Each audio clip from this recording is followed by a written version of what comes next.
Steve, you finished for Vendee Globe a month ago. You're back in the real world. How's it feel?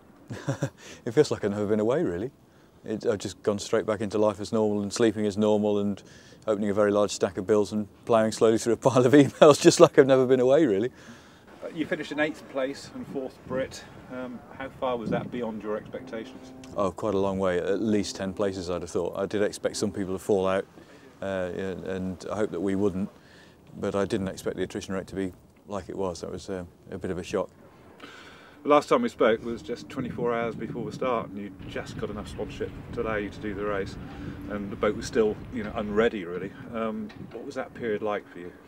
It was horrible, to be frank. It was really very, very stressful. It was, of all of it, that's the biggest of the whole period of the race, which all seems to be a bit of a blur now. That was the biggest blur, and I definitely got greyer, and I've no wish to repeat it with that sort of speed. But everything worked out right in the end. Kim, it must have been a nightmare for you. Your house and everything was on the line. If you hadn't come up with the money, how did you cope? How did I cope? Well, I just remained completely positive that something would happen, as we have done since we started the campaign. We've just stayed focused and positive and just hoped that it would happen, really. And luckily it did.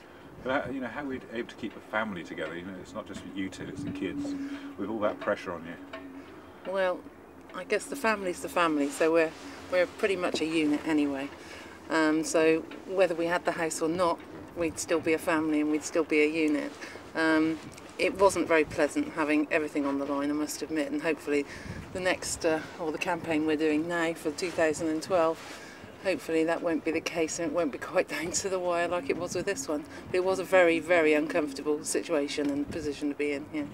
Making the start, it must have felt like a dream come true, but within 48 hours you were being battered by one of the worst storms of a race. How did you and the boat cope with it? I think that's a little bit strong. I don't remember it being anything like as bad as the Indian Ocean.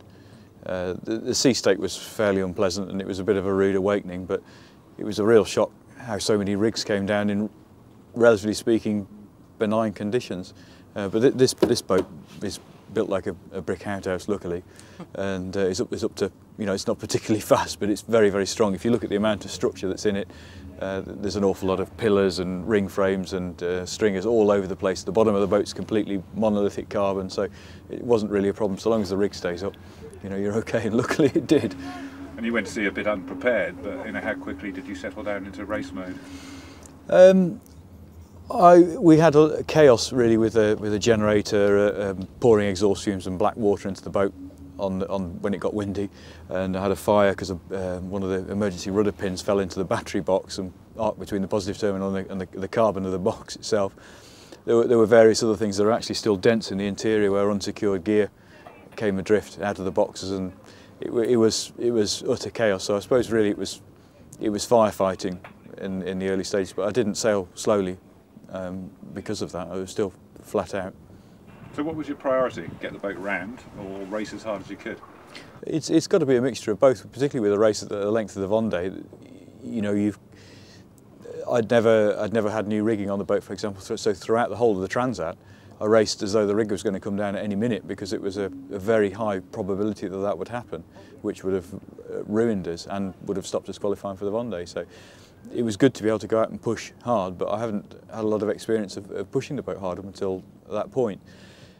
So, I'd benefit from sailing with somebody with a lot more experience than I've got to raise my game now. But it's just a case of pushing as hard as you feel that you can, but bearing in mind that if you end up in Ushuaia with a broken boat, there are no prizes for that. The race was very much a story of attrition. Lots of boats dropping out with damage. How much did you sustain? We were lucky, really. We had technical problems with the pilots, which was just down to lack of preparation time.